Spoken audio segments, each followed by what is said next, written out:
अल्हम्दुलिल्लाहि रब्बिल आलमीन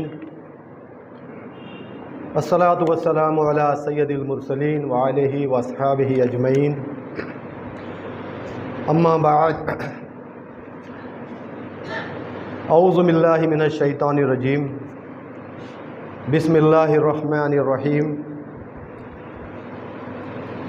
रब्बि इश्रह ली सदरी व यस्सिर ली अमरी वहलुल उक़दतम मिन लिसानी यफ़क़हू क़ौली सदक़ल्लाहुल अज़ीम व सदक़ रसूलुहुन नबिय्युल करीम व नहनु अला ज़ालिका लमिनश शाहिदीन व शाकिरीन वल्हम्दुलिल्लाहि रब्बिल आलमीन।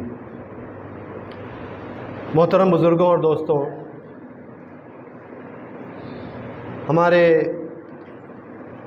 इस तरतीब में के महीने के आखिरी जुमे को हम जो हमारा नॉर्मल कोर्स है दर्स कुरान का, उससे हटकर दुनियावी जो दूसरे उमूर हैं, दूसरे मसाइल हैं, उस पर डिस्कशन, उस पर इज़हार ख़याल करते हैं। हम जानते हैं कि आजकल एक वबा, एक बीमारी जो बहुत बुरी तरह फैली है और उसमें मुसलमान और गैर मुस्लिम सब उसका बुरी तरह शिकार हैं, वो है ओरल कैंसर, जिसका सबसे बड़ा ज़रिया जो सबको दिखता है वो है गुटखा और तंबाकू का इस्तेमाल।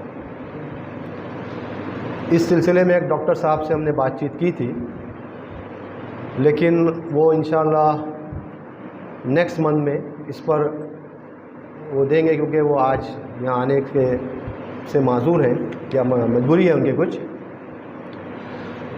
तो हमने डिसाइड किया कि हम तालीम पर इस हफ़्ते कुछ आप लोगों से गुफ्तगू करें।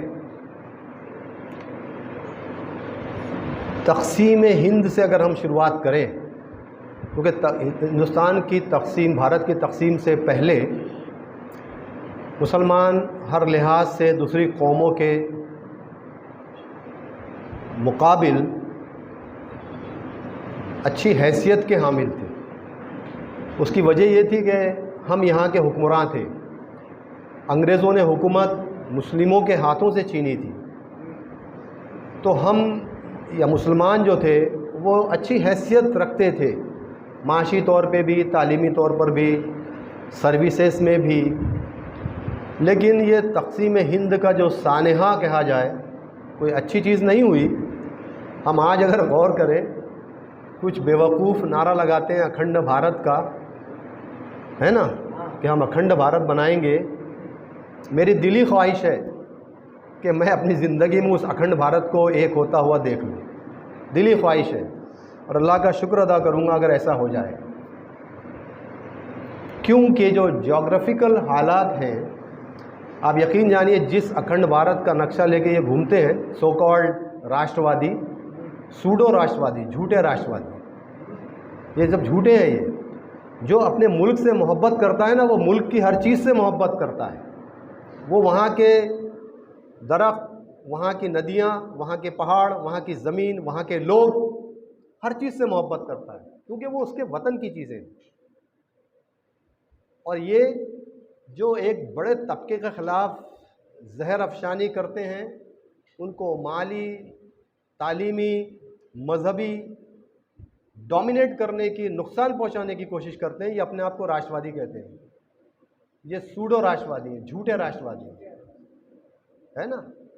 असल देशभक्त तो मुसलमान हैं, जिनके पास ऑप्शन होने के बाद भी 1947 में जिन्होंने इस ज़मीन को अपना वतन माना, नहीं गए। वो हमारे आबा और अजदाद थे जिन्होंने ठुकरा दिया उस ऑफ़र को और इस ज़मीन को अपना वतन माना और यहीं रहे। और लिस्ट उठा के देख लीजिए ना, बड़ी बड़ी लिस्ट तो आप जानते हैं, छोटी भी बहुत सारी लिस्टें हैं जो हम नहीं जानते। हज़ारों करोड़ों की चपत लगाकर भागने वाले कौन हैं? इन्हीं के भाई बंद हैं जो अभी बड़े प्लेटफॉर्म पर खड़े होकर हमको देशभक्ति का पाठ पढ़ाने की कोशिश करते हैं। इन्हीं के भाई बंधु हैं सब वो, जो देश को चूना लगा के, करोड़ों अरबों रुपए का चूना लगा के भाग जाते हैं, और उनको वापस लाने की उनकी ताकत भी नहीं है। एक को भी वापस नहीं ला सके आज तक, क्योंकि लाना ही नहीं है। भाई तो अपना ही है ना, वो भागा है जो, अपना ही भाई है। अब उसके अलावा एक और गेम चालू है, इस देश की मईशत को चूना लगाने का जो काम ये लोग कर रहे हैं, एक और तरीक़े से यहाँ की मईशत को, यहाँ के इकनॉमी को खोखला किया जा रहा है, और वो एक मोडस ऑपरेंडी, इसको मोडस ऑपरेंडाई भी कहते हैं लैटिन भाषा में। काम करने का तरीक़ा क्या है मालूम है? बड़े बड़े जो अपने आप को, वो कौमें, वो सेक्शन हमारे समाज का जो अपने आप को बड़ा देशभक्त बोलता है, मुसलमानों के ख़िलाफ़ कोई मौका नहीं गंवाता कि उसके ख़िलाफ़ जहर उगले, ज़रा सी तिल का पहाड़ बना के मुसलमानों के ख़िलाफ़ माहौल बनाने की कोशिश करता है। ये तबका आजकल क्या कर रहा है? ये बैंकों से हज़ारों करोड़ के, सैकड़ों करोड़ के, या वो तो 1000 करोड़ वाले तो भाग गए, लाख करोड़ वाले भाग गए, ये सैकड़ों में 100 करोड़, 200 करोड़, 500 करोड़ लोन लेते हैं। सारी मिली भगत होती है बैंकों से। बैंकों में हमारा भी पैसा है। जब बैंक दिवाला होता है ना, तो उसमें मुसलमान का भी पैसा डूबता है, और हिंदू का भी डूबता है, और सिख का भी डूबता है, ईसाई का भी, सबका पैसा डूबता है ना। तो ये क्या करते हैं कि लोन ले लेते हैं बड़ा, और उसका तरीक़ा क्या है कि मैनेजर तक मिला होता है, ऊपर से पॉलिटिकल प्रेशर होता है कि दे दो इनको लोन, और जो प्रॉपर्टी वो मॉर्गेज करते हैं। लोन बगैर मॉर्गेज के या बगैर गारंटी के, श्योरिटी के नहीं दिया जाता। तो वो क्या करते हैं कि एक प्रॉपर्टी है, मान लीजिए, जिसकी कीमत 10 करोड़ की है, तो जो असेसर आता है, जो उसका एस्टिमेट बताता है, जो उसकी वैल्यूएशन बताता है, उसको वैल्यूअर भी कहते हैं और असेसर भी कहते हैं। वो आके बताता है, उसको पैसे दिए जाते हैं, वो बोलता है ये ज़मीन की वैल्यू जो है वो 40 करोड़ की है, 10 करोड़ के 30 करोड़ और 40 करोड़ बता देता है वो। तो उस पर भाई 35 करोड़ का तो लोन दिया जा सकता है। तो बैंक उनको 35 करोड़ का लोन फाइनेंस, मैं मिसाल दे रहा हूँ किस तरह से देश को चूना लगाया जा रहा है। बैंक उनको 35 करोड़ का लोन दे देता है, और 35 में से 2-4 करोड़ मैनेजर की जेब में जाते हैं, 1-2 करोड़ वो एसेसर की जेब में जाते हैं, यानी उसमें से 2-4-5 करोड़ खर्चा कर दिया। अब बचे 10 करोड़ की प्रॉपर्टी पे 30 करोड़ का लोन ले लिया गया, 30 करोड़ तो उनकी जेब में आ गए। फिर वो विलफुल डिफाल्टर बनते हैं। विलफुल डिफाल्टर यानी जानबूझ के कुछ 1-2 इंस्टॉलमेंट भरने के बाद सीधा हाथ उठा लेते हैं, भाई मेरा बिजनेस जो है डूब गया, अब मैं इंस्टॉलमेंट नहीं भर सकता। ये हो रहा है, और हम लोग बेबस हैं, कुछ नहीं कर पा रहे, क्योंकि यही जो झूठे देशभक्त हैं ना, यही चूना लगा रहे हैं देश को। इसलिए हमको किसी तरह से ये फील करने की भी ज़रूरत नहीं है, ये बार बार एहसास कराना चाहते हैं, अरे भाई आपके सर्टिफिकेट की हमको ज़रूरत नहीं है, हम इस मुल्क से मोहब्बत करते हैं, करते थे, करते हैं और करते रहेंगे। ये हमारा मुल्क है। सबसे ज़्यादा भागने वाले कौन है? अमेरिका। कौन भाग भाग के जा रहा है? मर जा रहे हैं रास्ते में पार करने में, कभी समंदर में डूब के मर जा रहे हैं, कभी सर्दी में फ्रीज होके मर जा रहे हैं, लेकिन भाग रहे हैं देश छोड़ के। कौन? मुसलमान नहीं। मुसलमान को इस वतन से प्यार है, इस वतन से मोहब्बत है, वो नहीं भागता पैसे की तलाश में, वो तो रिस्क के मामले में अल्लाह के भरोसे रहता है। दुनिया ने लाख कोशिश कर ली मुसलमानों को माशी तौर पे कमज़ोर बनाने की, लेकिन अल्लाह है, अल्लाह ताला है। अल्लाह सुब्हानहू ताला एक हदीस के मुताबिक कि अगर वो एक दरवाज़ा बंद करता तो अल्लाह ताला उसके लिए 10 दरवाजे खोलता है। तक़सीम के बाद देखिए ना हालात क्या हुए। मुसलमानों को सिस्टमेटिकली गवर्नमेंट जॉब से पूरी तरह से गायब कर दिया गया, पूरी तरह से गायब कह सकते हैं आप। आज महाराष्ट्र गवर्नमेंट का डेटा उठा के देखिए, गवर्नमेंट जॉब में 0.9%, यानी 1% का भी एक हिस्सा कम 10 में से, यानी मोटा मोटा कहें कि 1% गवर्नमेंट के जॉब में मुसलमानों की तादाद कितनी है महाराष्ट्र में? 1%। आबादी कितनी है? 14 से 15%। तो हमको नौकरियां नहीं दी जाती। जो दंगे करते हैं, मुजाहरे करते हैं, तोड़फोड़ करते हैं, उनको बराबर रिजर्वेशन दिया जाता है। मुसलमान बेचारा पीसफुल है, ज़्यादा एहतजाज नहीं करता, ज़्यादा मुजाहरे नहीं करता, पता नहीं क्या बात है, डरता भी है। आजकल तो ऐसा लगने लगा है कि मुसलमान बुज़दिल हो गया है, आवाज़ ही नहीं उठाता। कोई भी मामला हो जाए, कोई मस्जिद तोड़ दे, कोई मदरसा तोड़ दे, कुछ भी हो जाए, वो बेचारे वहीं के मुसलमान भुगतते हैं, बाकी पूरे इंडिया के मुसलमान सोता है आराम से। मेरे ऊपर तभी मेरी मस्जिद नहीं टूटी ना, जब होगी तब देखा जाएगा। वो वहाँ की टूट रही है भैया, नंबर सबका आएगा। ज़रूरत ये है कि उस पर जो गलत हमारे साथ हो रहा है उस पर एहतजाज किया जाए, है ना। एहतजाज होना ज़रूरी है। मुझे एक शेर याद आ रहा है वसीम बरेलवी का, जो खुददारी पे आँच आए तो टकराना ज़रूरी है, जो खुददारी पे आँच आए तो टकराना ज़रूरी है, जो ज़िंदा हो तो फिर ज़िंदा नज़र आना ज़रूरी है। अगर ज़िंदा हैं तो दिखना भी चाहिए कि हम ज़िंदा हैं, है ना। और उसका नतीजा ये निकला कि मैं जैसे अर्ज़ कर रहा था कि मुसलमान नौकरियों से एकदम गायब कर दिए गए। तो क्या मुसलमान भूखे मर रहे हैं? अरे अल्लाह ताला ने दरवाजे खोल दिए, गल्फ़ कंट्रीज़ के दरवाजे खोल दिए, फॉरेन कंट्रीज़ के दरवाजे खोल दिए।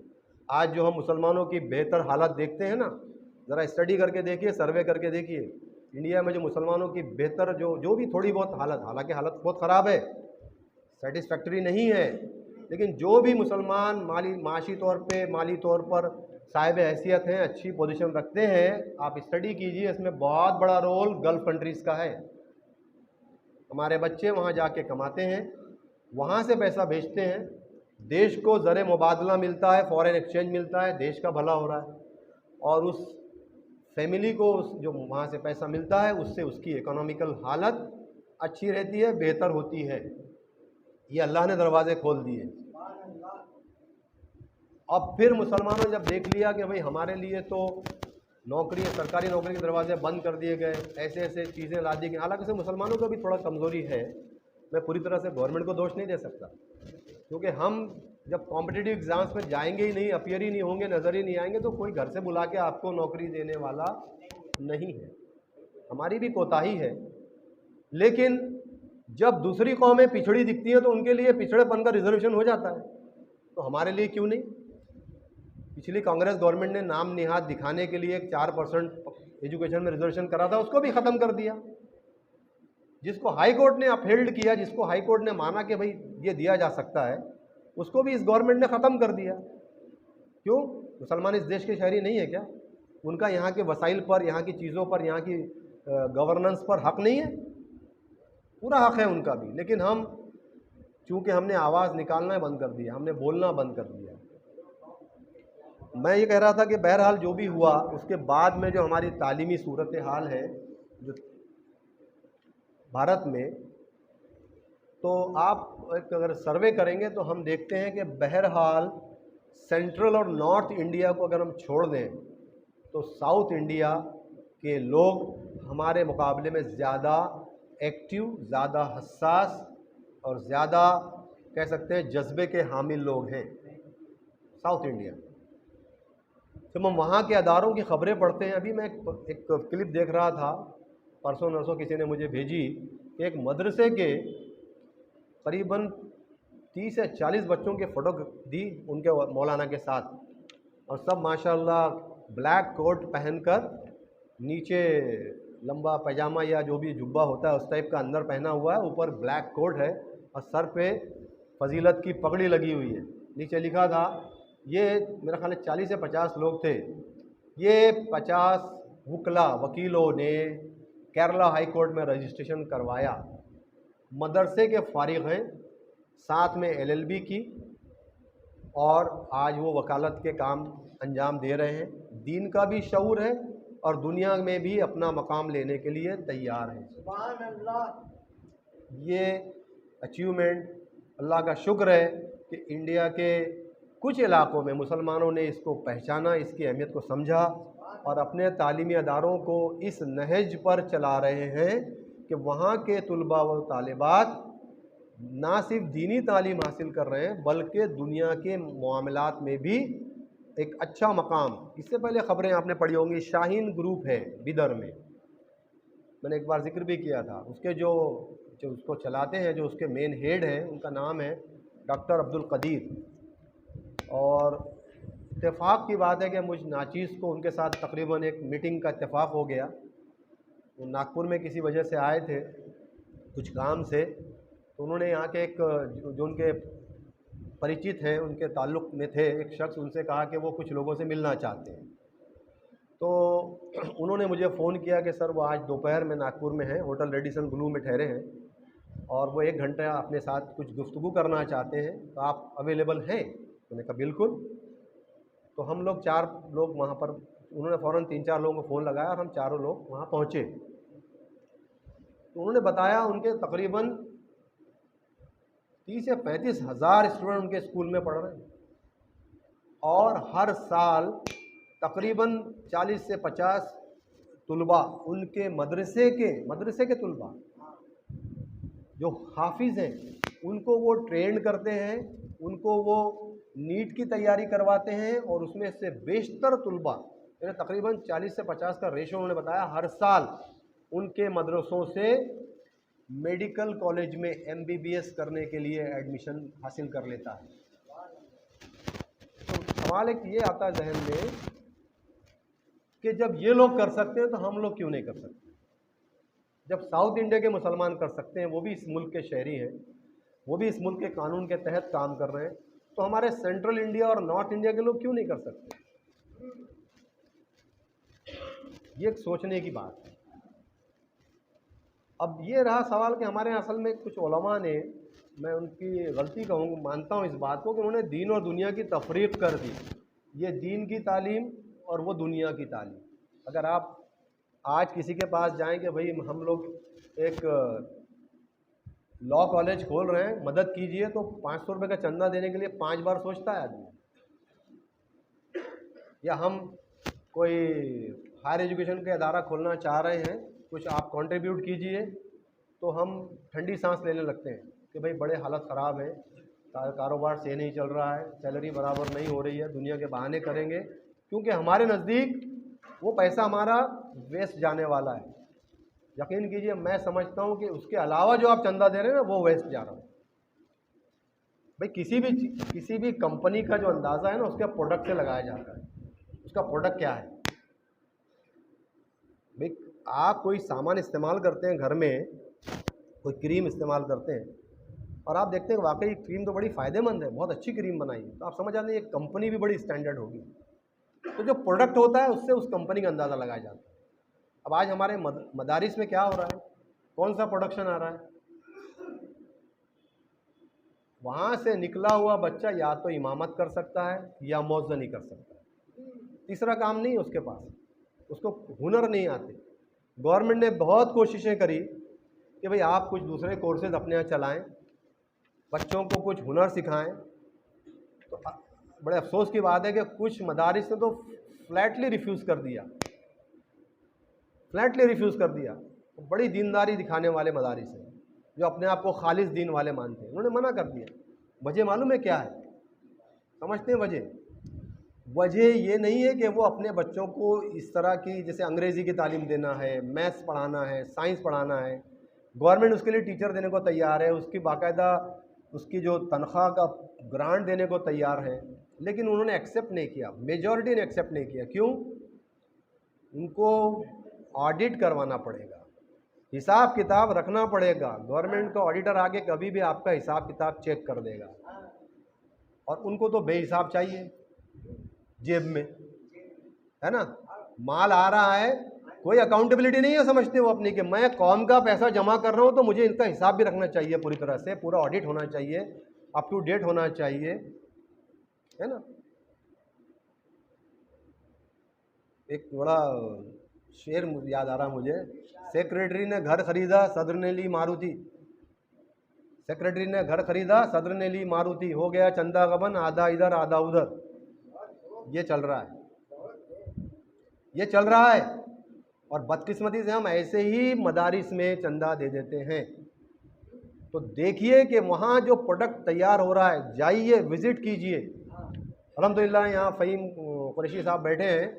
अभी पिछले संडे को एक वफ़द यहाँ से, इस इलाके से तकरीबन 15 लोग, हम लोग गए थे दारुल उलूम अमजदिया, जो मदरसा वर्धा रोड पर बोतली में कायम है, वहाँ हमने विज़िट की, वहाँ का सिस्टम देखा, बड़ी तबीयत खुश हो गई। नौजवान उलमा के हाथ में वहाँ की कमान है, जज्बा रखते हैं। हमने उनके क्लासरूम देखे, ऐसा लग रहा था हम कोई सेंटर पॉइंट का क्लासरूम देख रहे हैं या सेंट जेवियर का क्लासरूम देख रहे हैं। LED स्क्रीन लगा हुआ है, नए नए टेबल और बेंचेस लगे हुए हैं, ज़मीन पर फर्श पर विट्रीफाइड टाइल्स लगा हुआ है, चमकदार, खिड़कियों में स्लाइडिंग डोर लगे हुए फर्स्ट क्लास, बाकायदा फ़ैन, ये वो, और सोलर सिस्टम फिट किया जा रहा है ऊपर, ताकि उन बच्चों को वहाँ मौलाना ने हमको बताया कि हम एसी क्लासरूम बनाना चाहते हैं। सुभान अल्लाह। ये है हमारे मदरसे में जो स्टैंडर्ड होना चाहिए मदरसों का, कि भाई एसी क्लासरूम। और साथ ही साथ उन्होंने इंग्लिश मीडियम का स्कूल भी कायम किया। वो बच्चा जो वहाँ एडमिशन लेता है, उन्होंने बताया तो 6 घंटे में से 3 घंटा वो दीन की तालीम हासिल करता है और 3 घंटा दुनियावी तालीम, जिसको हम असरी तालीम कहते हैं। दीन और दुनियावी तालीम कुछ नहीं होती, सारी तालीम दीन की है। मेरा अपना अगर आप ख्याल पूछेंगे तो सारी तालीम दीन की होती है, अगर उसका इस्तेमाल अल्लाह के हुक्म के मुताबिक किया जाए।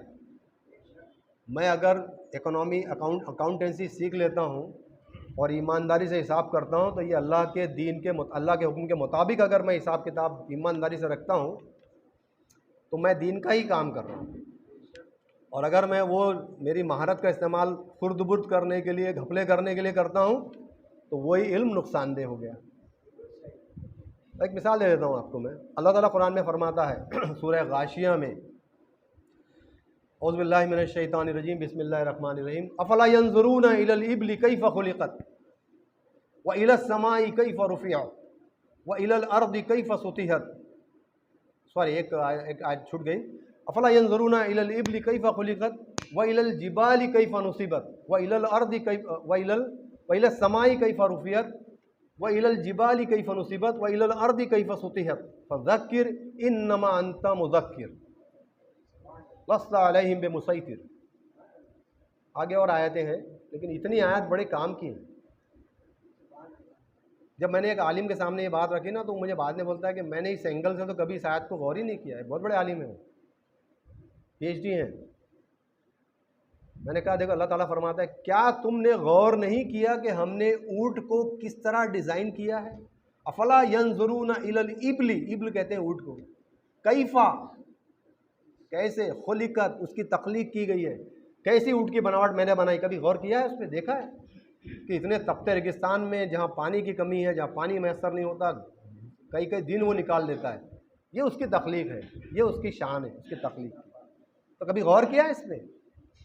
क्या कहना चाह रहा है अल्लाह ताला? आप गौर करेंगे तो क्या, कौन सी स्टडी कहलाएगी वो?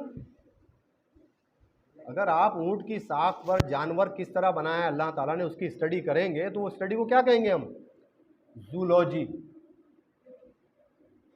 वइला समाई कैफ़ रुफ़ियत, इस आसमान को हमने कैसा बनाया है, बुलंदी, स्पेस कैसा बना है। आसमान असल में स्पेस को ही हम कहते हैं। अगर आप उसकी स्टडी करेंगे, उसकी प्रॉपर्टीज़ की स्टडी करेंगे, वहाँ हवा की मकदार कितनी है, क्यों है, कैसा है, क्या इफ़ेक्ट होता है, स्पेस साइंस कहलाएगी। वइलल अर्दि कैफ़ सुतिहत, देखो ज़रा ज़मीन को हमने कैसा फैला के बनाया, कैसा फैलाया उसको, सतह उसकी हमवार रखी है। अगर आप स्टडी करेंगे तो कहा जाएगा कि आप जियोलॉजी या जियोग्राफी पढ़ रहे हैं। ये अल्लाह ताला तो कुरान में हुक्म दे रहा है कि क्या देखते नहीं, कब गौर नहीं करते? गौर का मतलब ही क्या होता है? स्टडी करना, और क्या। आप किसी चीज़ पे गौर जब करते हैं, गौर व फिक्र, उसी को तो स्टडी कहते हैं। तो अगर आप जियोग्राफी की स्टडी कर रहे हैं तो ऐन कुरान के अल्लाह के हुक्म के मुताबिक कर रहे हैं। और अल्लाह के हुक्म के मुताबिक किया गया काम बेदीनी या वो दुनियावी कैसे हो सकता है? और यही चक्कर में यही वजह हुई कि हम जो साइंस में पिछड़ गए ना, आज मजाल है इतने से इसराइल की कि पूरे इलाके को बारूद मट्टी का ढेर बना दे रहा हो, और हम बेचारे कुछ नहीं कर पा रहे। क्यों? क्योंकि उन्होंने स्टडी की, हथियार बनाए, हम कव्वाली गाते रहे बैठ के, ढोल बजाते रहे, और वाह वाह वाह वाह सुभान अल्लाह करते रहे। वो उधर वो तरक्की कर गए, और आज वो तुम्हारे मट्टी में मिला दे रहे हैं हमको। तो अल्लाह ताला, ये तो मैं मिसाल दिया कुरान में जा बजा, अफला यतदब्बरून अल कुरान या अफला तफक्करून अफला ताक़िलून अफला तदब्बरून। अरे भाई, तदब्बुर क्यों नहीं करता? गौर व फिक्र क्यों नहीं करता? अकल से काम क्यों नहीं लेता? बार बार 50 जगह तकरार आई है कि अकल से काम ले, अकल का इस्तेमाल कर, अल्लाह ने दी है इतनी नेमत, नहीं करता। अब ठीक है, हालात जो भी हैं, मैं खासतौर इसका जिक्र करना चाह रहा था कि हमको बड़ी खुशी हुई कि शहर नागपुर में एक ऐसा अदारा बन रहा है जहाँ बच्चों को मॉडर्न एजुकेशन, उन्होंने बताया कि भाई परमिशन के लिए भी उन्होंने अप्लाई कर दिया है, उनका केस सबमिट हो चुका है। अल्लाह ने चाहा तो 1 साल में उनके पास में परमिशन आ जाएगी, फिर वो full flashed English medium school, जहाँ पे बच्चा दीनी तालीम भी हासिल करेगा, दुनियावी भी, और उसके बाद अगला उनका स्टॉप है कि नीट के लिए अपने बच्चों को, अपने मदरसे के बच्चों को देखिए एक बात बोलूँ मैं, जो हाफिज़ लोग होते हैं ना उनका दिमाग बहुत तेज़ होता है। हिफ्ज़ करना कोई मजाक नहीं है। और इसीलिए वो जो मैं बताया अभी आपको, डॉक्टर अब्दुल कदीर साहब, उन्होंने कहा कि हम हुफ़ाज़ पे ज़्यादा जोर देते हैं क्योंकि उनकी मेमोरी जो होती है ना, उनकी जो ब्रेन की कैपेसिटी है वो अल्लाह ताला इतनी वुसअत दे देता है, इतनी डेवलप हो जाती है कि वो पूरा कुरान याद रख सकते हैं। तो ये थोड़ा सा छोटा मोटा कोर्स याद करना कौन सी मुश्किल है। और अक्सर ऐसे बच्चे जो हैं आराम से नीट पास करके MBBS में एडमिशन लेकर डॉक्टर बन रहे हैं। तो ये हालात जो भी हों, देखिए हालात का रोना रोते बैठने से कुछ नहीं होगा, है ना। किसी ने कहा ना कि कुछ नहीं होगा अंधेरों को बुरा कहने से, अपने हिस्से का दिया खुद भी जलाना होगा। कि शायर ने बड़ी अच्छी बात कहा है कि ये जो नेगेटिव है ना, नेगेटिव, उसमें से पॉजिटिव पैदा करो। बुरे हालात ही असल में, अल्लामा इकबाल का शेर देखिए, मैं बताता हूँ, शायरों ने बड़ी अच्छी बात कही है कि तुंदी है बाद मुखालिफ से न घबरा ए उकाब, तुंदी है बाद मुखालिफ से, जो तेज़ हवा चल रही है ना तेरे अपोजिट में, उससे मत घबरा आए उकाब। उकाब कहते हैं बाज को, जिसको हम ईगल कहते हैं। ये अल्लामा इकबाल का पसंदीदा परिंदा है, उसकी क्वालिटी भी वैसी है। मुसलमान को मानिंदे उकाब होना चाहिए। तू शाही है बसेरा कर पहाड़ों की चट्टानों पर, अल्लामा इकबाल कहते हैं। तो क्या कहा उन्होंने कि तुम दिए बाद मुखालिफ से न घबरा है उकाब, ये तो चलती है तुझे ऊंचा उठाने के लिए। ये तुझे जब ये आती है ना, तेरे को ऊंचा उठाती है। उकाब मालूम है क्या करता है? जब बादल छा जाते हैं ना, उकाब क्या करता है? जब बादल छा जाते हैं तो उसको, वो तो कोई घोंसलों में ऐसा रहता नहीं है, वो तो पहाड़ों की चट्टानों में रहता है। अब उसको आसपास अगर कोई जगह नहीं है वो पानी से बचने के लिए, तो क्या करता है? वो बादलों के ऊपर उड़ जाता है, बादलों के ऊपर चला जाता है। तो जो प्रॉब्लम है उसको अपने कंट्रोल में ले लेता है। ये उसकी सिफत है। तो ये सिफत हमारे अंदर होनी चाहिए और उन्होंने बड़ी अच्छी कोशिश की है, हम उसको अप्रिशिएट करते हैं। और मैं तो कहूँगा कि ऐसे अदारों की इमदाद करनी चाहिए। जब वहाँ के कोई ज़िम्मेदार आप तक पहुँचे, आपको पता लगे, तो कंट्रीब्यूट कीजिए। 31 एकड़ ऑफ लैंड है उनके पास में, सोच सकते हैं आप। हम तो हैरत में पड़ गए। 31 एकड़ ज़मीन है मेन रोड पर वर्धा के, लेकिन क्यों नहीं अभी तक कुछ कर पाए?